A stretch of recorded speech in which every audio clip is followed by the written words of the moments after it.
The worst kind of fear is the one that gives you time to doubt yourself first. You're watching a channel where we break down real stories from 4chan, told by people who had to live through the strange parts themselves. In this episode, things don't turn wrong all at once. They slide there slowly. Sit back, lower the lights, and subscribe if you're into this. Let's begin. A guy walked into my shop on a Tuesday afternoon in August, carrying a case that looked like it hadn't seen daylight since the Clinton administration. He was maybe 60, thin, wearing a Titan's hat that had gone soft at the brim from being reshaped 1,000 times. Said he found something at a flea market up in Gallatin and wanted to know if I could get it running. I run a small repair shop off Charlotte Avenue, west of downtown Nashville. Vintage stuff mostly. Tape machines, tube preamps, the occasional old console module that somebody's grandfather used to bounce demos on. I've been doing it for about 14 years. Pays all right. He set the case down on my bench and popped the latches. Inside was an Ampex ATR 102 half-inch. Studio machine, not consumer. The kind of unit that used to live bolted into a wooden trolley in the corner of a control room. This one had clearly been ripped out at some point. The umbilicals were cut clean, and there was dust in the transport that had turned into something closer to felt. Been in a garage in Franklin for about 10 years, the guy told me, he said. Told me it worked when it went in. I don't know if that's true or not. I told him I'd take a look, charged him the standard bench fee, and wrote up a ticket in his first name only, because that's what he gave me, Ray. No last name, no card, cash up front. That happens more than you'd think around here. A lot of the older session guys don't like paper trails on gear they picked up cheap. He left. I made a coffee. I started on it.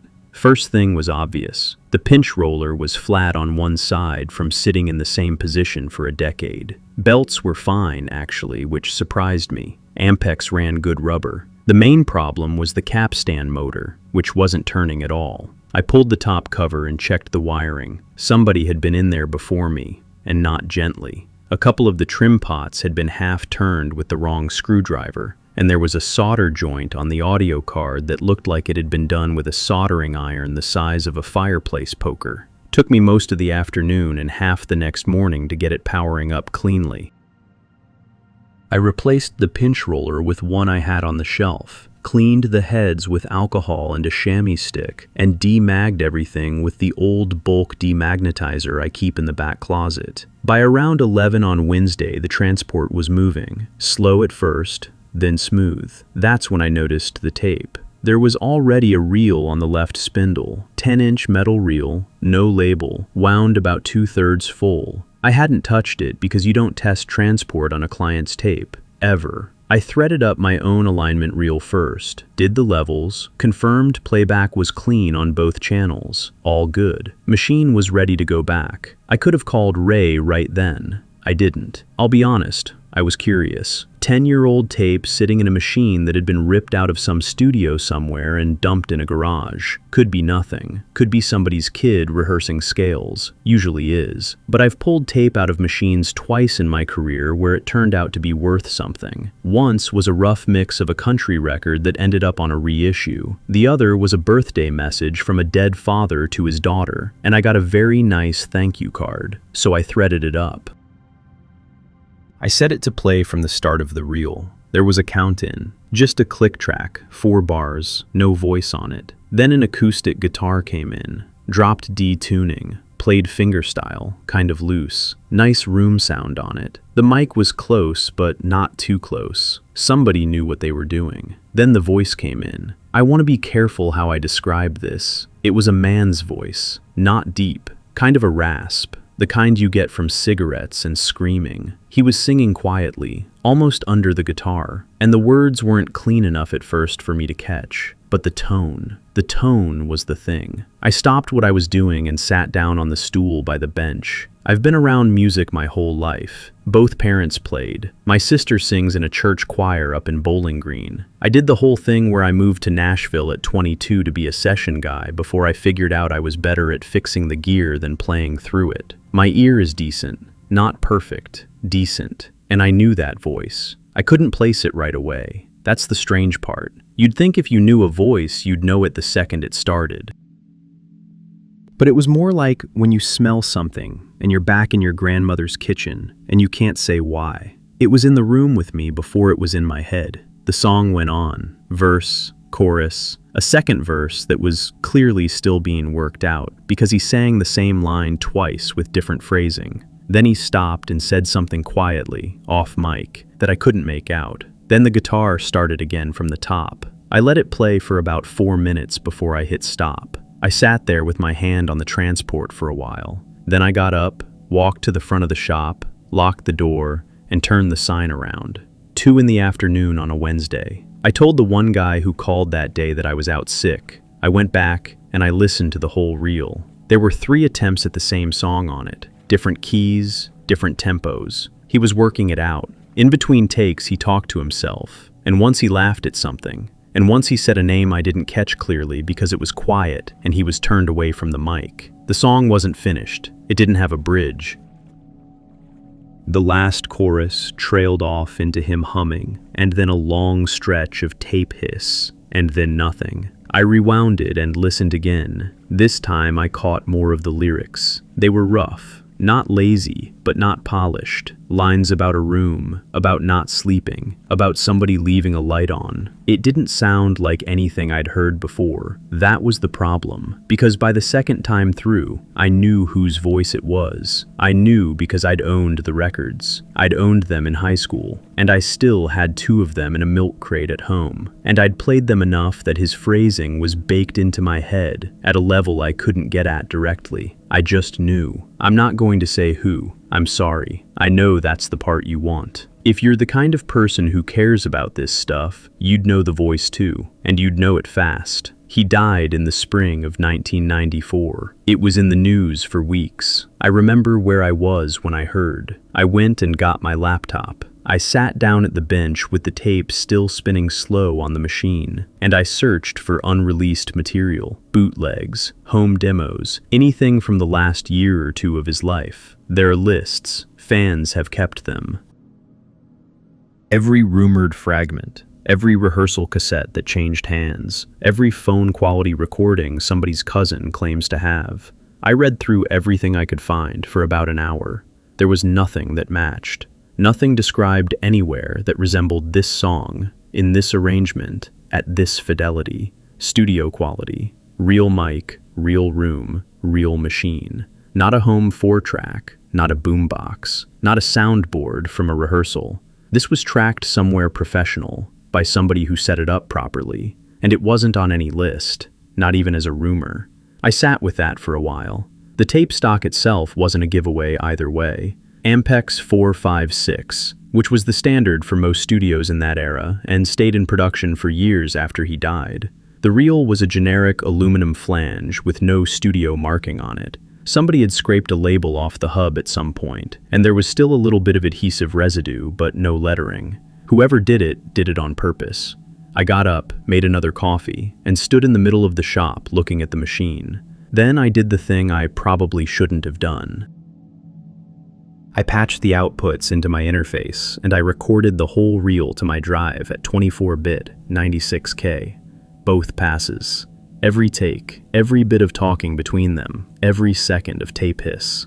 It took about 40 minutes. I sat there the whole time. I didn't do anything else. I just listened, and I watched the meters, and I made sure the transfer was clean. When it was done, I copied the files to a second drive, and then to a USB stick that I put in the drawer under the bench where I keep my passport. Then I rewound the tape to the start, exactly where it had been when I opened the machine, and I put the cover back on, and I called Ray and told him it was ready. He came by that Friday. I gave him the machine. He paid the balance, cash again, and asked how it went. I said it was in good shape for its age, told him the belts were fine, and I'd replaced the pinch roller. He nodded like he understood the words, but not really what they meant. I did ask him one thing. You know anything about who owned it before? Like, what studio? He thought about it for a second, hat brim between his fingers. Guy at the Flea said it came out of a place over in Berry Hill that closed down. That's all he told me. Might have been making it up. Half those guys do. I said okay. I helped him carry the case out to his truck. He waved once from the cab and pulled out onto Charlotte, and I never saw him again. That was 3 years ago now. The files are still in the drawer. I've listened to them maybe twice since then. Not more than that. I don't play them for anybody. I haven't told my sister. I haven't told the 2 guys I used to play with. I haven't told the girl I've been seeing since last spring. I know a woman who works at a music archive up in Bowling Green who would probably know exactly what to do with something like this. And I have her number in my phone, and I have looked at it more than once. Some weeks, I think I should send it. His family should have it, if it's real. It should be somewhere safe. Other weeks, I think about how the label was scraped off the hub, and how somebody made a point of leaving no trace of that session anywhere in the world for almost 30 years. And I figure maybe there was a reason for that, and it isn't mine to undo. I haven't decided. I was 16 the first time I traveled anywhere by myself, and I almost got off at the wrong stop with a man I didn't know. I didn't figure out how bad it could have been until almost 2 years later, and even then only by accident. It was August 2021, summer camp in the Blue Ridge, one of those Christian sports camps my aunt kept paying for even though I was clearly aging out of it. My parents both worked and couldn't come get me, so they put me on the Amtrak Cardinal at Staunton. I was supposed to ride down to Charlottesville, where my dad would meet me around 11 at night. 4 hours on my own, more or less. My mom made me promise to text her from every stop. The car wasn't full, maybe 15 people in the whole coach. I had a window seat about halfway down, backpack in the seat next to me, phone plugged into the little outlet under the armrest that only half worked. Somewhere around Waynesboro, I noticed my battery was still going down instead of up. The AC was pumping cold, and my hoodie was down in my duffel in the overhead rack. And I remember thinking about getting up to pull it down, but not actually doing it. I remember the light was that late afternoon orange that makes everything on a train look like a photograph from the 90s. Mountains sliding by. A guy 2 rows up, watching something on an iPad without headphones. Somebody's kid crying in the next car over, then not. The man across from me leaned into the aisle and said, "Hey buddy, that outlet dead too?" He was maybe 40, clean button down, tucked in, short beard, not fat, not thin, nothing about him you'd remember if you had to describe him to a cop. That's actually the part that stuck with me later, when I tried to picture his face and couldn't quite land on it. I said, yeah, mine wasn't charging. He said his had worked at first and then quit. He said Amtrak was a joke and laughed at his own line. I laughed too, because that's what you do. That was the whole first exchange. If it had stayed at that, I wouldn't be typing this. He came back, maybe 15 minutes later. He had a Coke in his hand this time, cracked open, condensation running down the can. Asked where I was headed. I said, Charlottesville. He said, no kidding. He had family down that way. Asked if I lived there. I told him I lived outside it, near Crozet, which was more information than I meant to give, but it came out before I thought about it. He nodded like that meant something to him. Then he asked where I was coming from. I told him camp. He asked which one. I told him. He said his nephew went there 2 summers ago. Named a counselor. Actually named him, first name and everything, and it was a real counselor, a guy named Peter who ran the ropes course. I remember the small click in my head when he said the name. Like, okay, this guy is fine. He's just a dad or an uncle making conversation on a train. I know now that anyone can pull up a summer camp website and see staff photos with names right underneath. But I didn't think about that at 16. I just thought, oh, small world. He asked about school, what grade, what sports, whether I had a girlfriend, said with a little chuckle like he already knew the answer. I said no, and he said good, plenty of time. He kept using the word buddy. Hey buddy, you know what I mean, buddy? Once he called me my man, but he corrected himself back to buddy right after, like he'd remembered the correct move. It wasn't loud or weird, it was warm. That was the word for it, warm. At some point he stood up and moved, not into my row but into the seats across from me, the ones facing forward. So we were sitting at an angle where he could see my screen if he wanted. He said the sun was in his eyes on his side. It wasn't. The sun was on the other side of the train. I noticed. I remember noticing. But I didn't say anything because, what do you say? Excuse me, sir, the sun is on the west and we're going south, so... He asked if I wanted to charge my phone in his outlet, said his was working now. He held up a white charger with a little green light on the brick to prove it. I said, "Nah, I'm good," and held mine up like I still had juice, even though I was at 9%. He said, "You sure? Long way to Charlottesville." I said I was sure. He didn't push. That was the thing. He never pushed. Every time I said no or gave a short answer, he'd back off for a minute and then come at it from a different side. Small talk. Music. Whether I'd ever been to Richmond. Then, quieter. "You know, there's a place I go, right off the next stop. Best barbecue in the state. 20 minutes off the platform. You'd be back on the next train, no problem." The next stop was Culpeper, I think. Or maybe it was earlier. My brain has lost some of the geography of that day. I said I couldn't. My dad was picking me up. He said, right.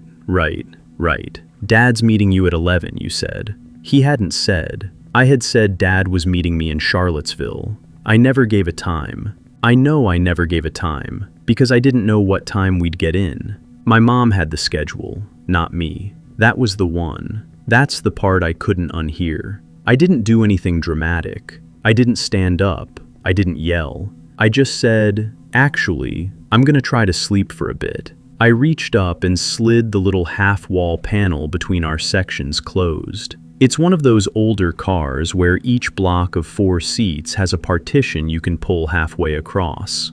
I pulled it. I put in earbuds that weren't playing anything because my phone was almost dead. I closed my eyes and I did not sleep. I could hear him breathing, very faint. He didn't move for a long time. Then I heard him get up and walk toward the back of the car. I kept my eyes closed. At the next stop, I got up fast. Backpack, hat, everything. I walked to the front of the car, where the conductor was checking tickets. A woman, maybe 50, gray in a braid, in the vest and one of those Amtrak name badges I didn't read. I said, kind of quiet, "Can I move to another car?" She looked at me for maybe 2 seconds. Then she said, "Sure, honey, come with me." She didn't ask why. She didn't ask a single question. She walked me through the connecting door into the next car up, put me in an empty pair of seats near the front and said, "You stay right here. I'll come check on you before Charlottesville." Then she walked back the way we came. I sat there for the last hour and a half of the ride, with my heart running way faster than it should have been, watching the sky get dark over farmland, listening to the rails do that different sound they make at night. My dad picked me up at the station. I told him nothing, not because I was hiding it. I genuinely didn't know what I'd say. Some guy talked to me. Some guy asked me things. That's not a story you tell your dad at 11 at night in the parking lot. I didn't tell anyone. I let it sit. Over the next year, I mostly stopped thinking about it. Occasionally at night, the word buddy would drift back into my head, in his voice, and I'd feel my stomach do a small drop. That was it. Then, in the spring of my senior year, I was helping a friend's mom move some furniture, and she works for Amtrak. Not on trains, in an office in Alexandria, something to do with scheduling. We were loading boxes into her SUV in the driveway while it drizzled, and she was telling stories about weird stuff conductors deal with. Drunks, runaways, a guy who tried to bring a live rooster on board. Then she said, "Oh, and we get the creeps. Guys who ride the line looking for kids." I stopped moving. I asked what she meant. She said conductors are trained for it now. If a kid comes up and asks to move seats, or looks scared, or a passenger's been talking to an unaccompanied minor for too long, they move the kid without asking questions, and then they call it in. Transit police meets the train, or waits at the next station, and quietly checks the guy out, IDs him, runs him. Sometimes it's nothing. Sometimes it isn't. I asked her, real casual, if that ever actually happened.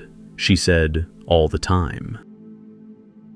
She said last summer alone, they'd flagged 5 or 6 on the Northeast Corridor. She said there was one on the Cardinal a couple years back that she remembered because the guy had priors in 2 states. She said the conductor made the call from the vestibule while the kid was already in another car and didn't know a thing. I didn't tell her it was me. I just said, "Huh, that's wild," and picked up another box. I don't know for sure if it was the same man. I probably never will. There's no way to check without pulling on a thread I don't want to pull. But it was August 2021, and it was the Cardinal, and it was a woman with gray hair and a braid, and she didn't ask me why. The part I keep coming back to isn't him. I've made peace with him being out there. Guys like that exist. That's just true. The part I come back to is her. She looked at me for 2 seconds and knew. I didn't say the word scared. I didn't say the word man. I didn't say anything except, "Can I move?" And she said, "Sure, honey," and put me 1 car up and made a phone call I didn't hear. I think about how many times she's done that. How many kids she's quietly walked up 1 car and called in from the vestibule.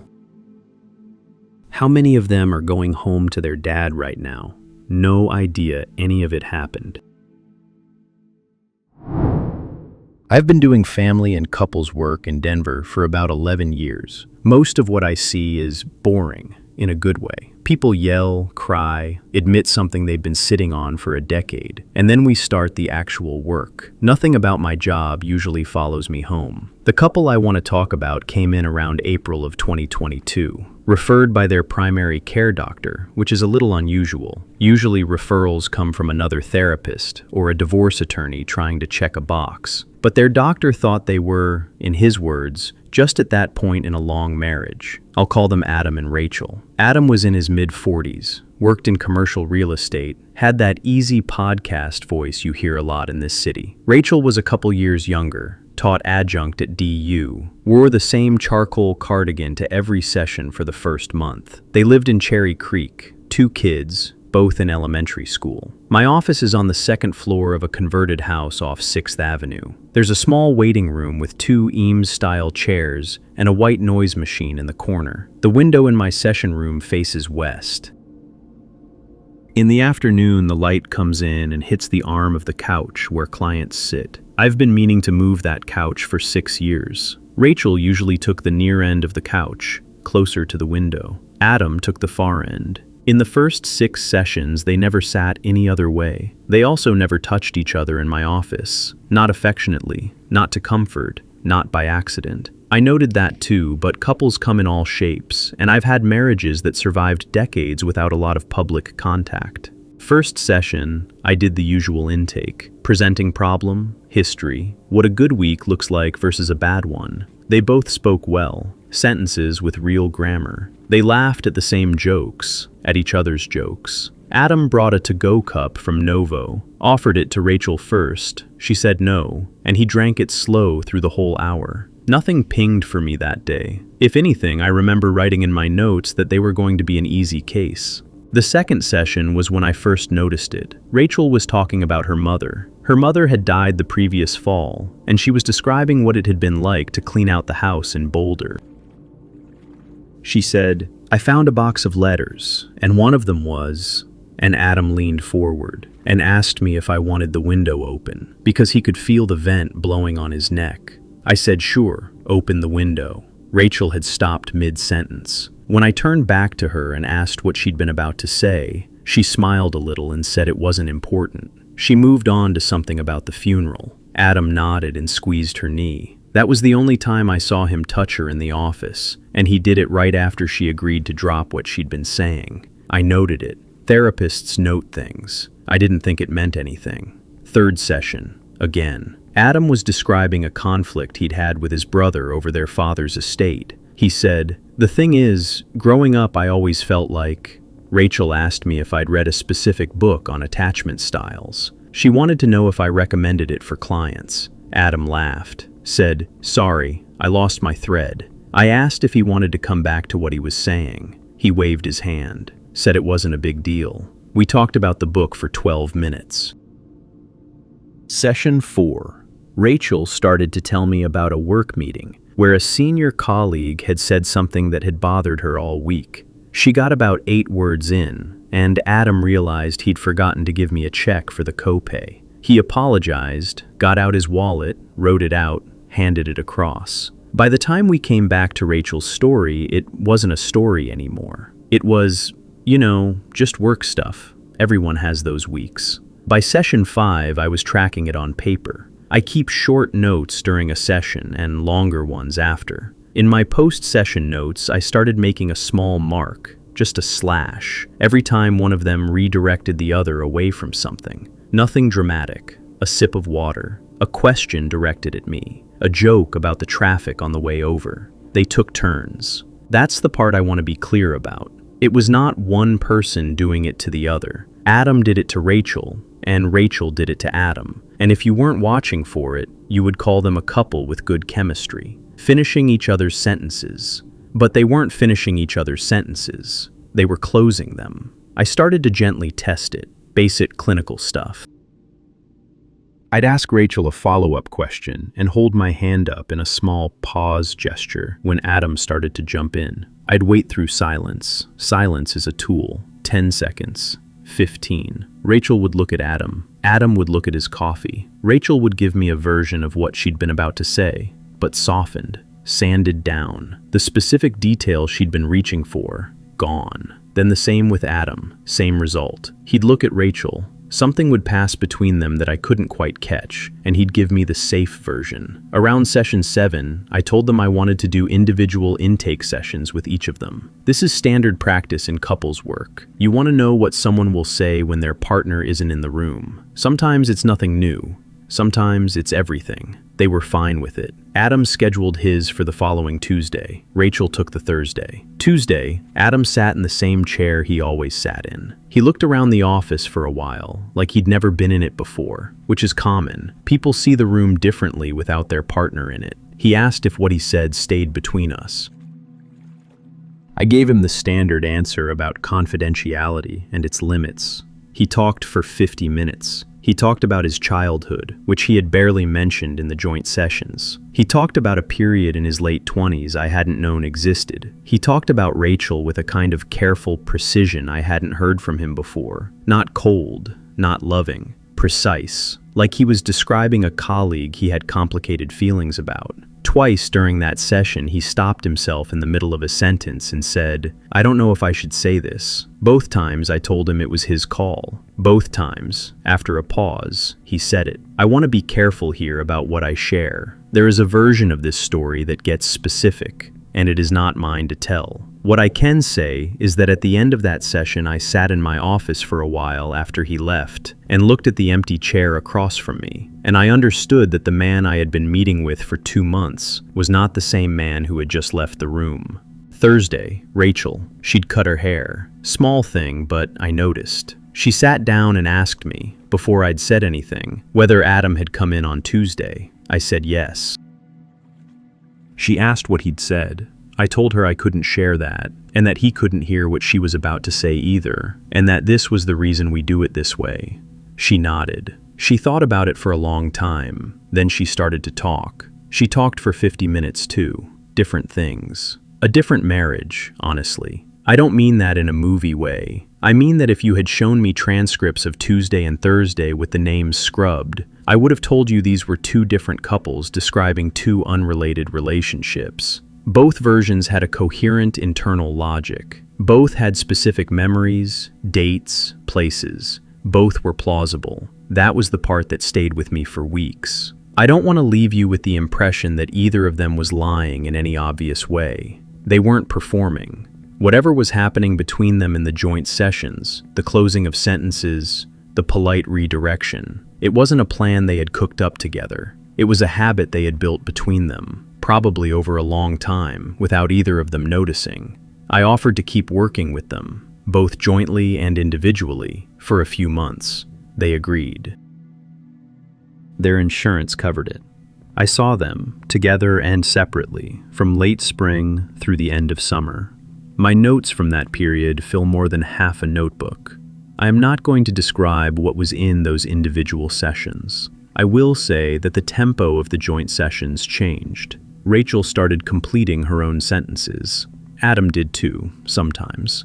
There were also sessions where the pattern came back sharper than before, and I would sit there watching 2 intelligent, articulate people close each other's mouths in real time and pretend they were doing something else. In September, they stopped scheduling. I sent the standard follow-up. Rachel emailed back and thanked me and said they decided to take a break from therapy. She used the word "we." Adam did not reply to my message to him. I never heard from either of them again. I don't know what happened after September. I don't know if they're still married. I don't know if the kids are okay. I've thought about looking, and I've decided not to. That isn't my part of it. What I keep from that spring and summer is a very specific memory. It's not from anything either of them said. It's the moment in session 6 when Rachel started to describe a phone call she'd received from her sister, and Adam picked up his coffee cup, and Rachel's eyes moved to the cup, and she watched it travel to his mouth, and she waited. She didn't finish her sentence. She just waited for him to drink. He drank slowly. He put the cup down, and Rachel picked up a different sentence about something else, and I wrote it down because that was my job. And that's where we'll end today's stories. Let me know if this episode worked for you, and don't forget to leave a like if it did. 4chan is full of noise, but buried in that noise are posts that make you stop for a second. Because sometimes, the line between someone else's story and something near you feels thinner than it should. See you next time.